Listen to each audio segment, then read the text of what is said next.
দেশের আইন শৃঙ্খলা পরিস্থিতি আগামী নির্বাচনের জন্য বড় চ্যালেঞ্জ থাকায় আরও সহনশীল হতে হবে সব রাজনৈতিক দলকে। রবিবার ঢাকায় ডেমোক্রেসি ইন্টারন্যাশনালের আলোচনায় এ কথা বলেন ইসি সানাউল্লাহ।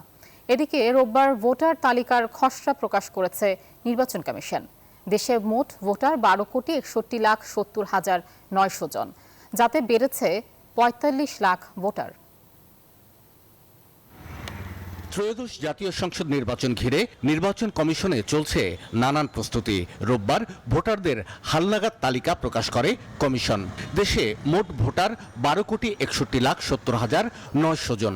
কমিশন সচিব জানিয়েছেন, এর মধ্যে নতুন ভোটার 45,71,000। আমরা আগামী 31শে অগস্টের ভিতরে এটা চূড়ান্ত করব। এদিকে নির্বাচনে নারী প্রার্থীদের জন্য সরকারি অর্থায়ন কাঠামো কেমন হতে পারে এ নিয়ে যুক্তরাজ্যের অর্থায়নে একটি প্রস্তাবনার খসড়া উপস্থাপন করে ডেমোক্রেসি ইন্টারন্যাশনাল। সরকারের উপদেষ্টা, নির্বাচন কমিশনার, রাজনীতিক, নারী প্রতিনিধি সহ বিভিন্ন পেশার মানুষ সেখানে তাদের মতামত তুলে ধরেন। মেয়েদেরকে তার যথাস্থানে বসিয়ে বৈঠকে জামায়াত ইসলামের পক্ষ থেকে প্রশ্ন তোলা হয়, সুষ্ঠু নির্বাচন অনুষ্ঠানের মতো পরিবেশ দেশে আছে কিনা। $1 মিলিয়ন কোশ্চেন হলো যে সরকারের জন্য, নির্বাচন কমিশনের জন্য, যে আগামী নির্বাচনটা কিভাবে সুষ্ঠু করা যায়, সুন্দর করা যায়, সে বিষয়ে মনোযোগ দেওয়া। বাছাই করা আলু আর স্পাইসি সিজনিং এ প্রাণ পোটাটা চিপস নাকি বিস্কিট খেয়ে বোঝে নাও।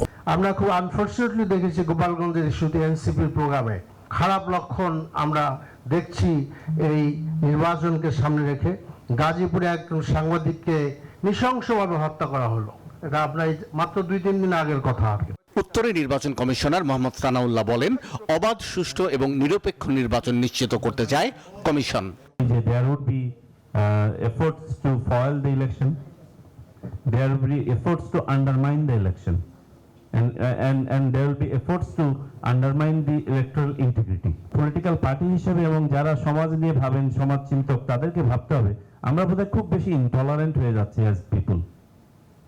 খুব ছোট বিষয়ে এত বড় বড় ঘটনা ঘটিয়ে ফেলছি, এবং এটার ম্যানিফেস্টেশনটা এমন ভাবে হচ্ছে, it's not only nationally but internationally আমাদের ইয়েটা খারাপ হচ্ছে। অবাধ, সুষ্ঠু এবং নিরপেক্ষ নির্বাচনের আশ্বাস দিয়ে সানাউল্লাহ বলেন, কেউ সামান্যতম পক্ষপাতিত্ব দেখালে তার বিরুদ্ধে ব্যবস্থা নেবে নির্বাচন কমিশন। 1/3 রিপ্রেজেন্টেশনের ব্যাপার যেটা ছিল। শাহ আলী জয়, নিউজ 24, ঢাকা।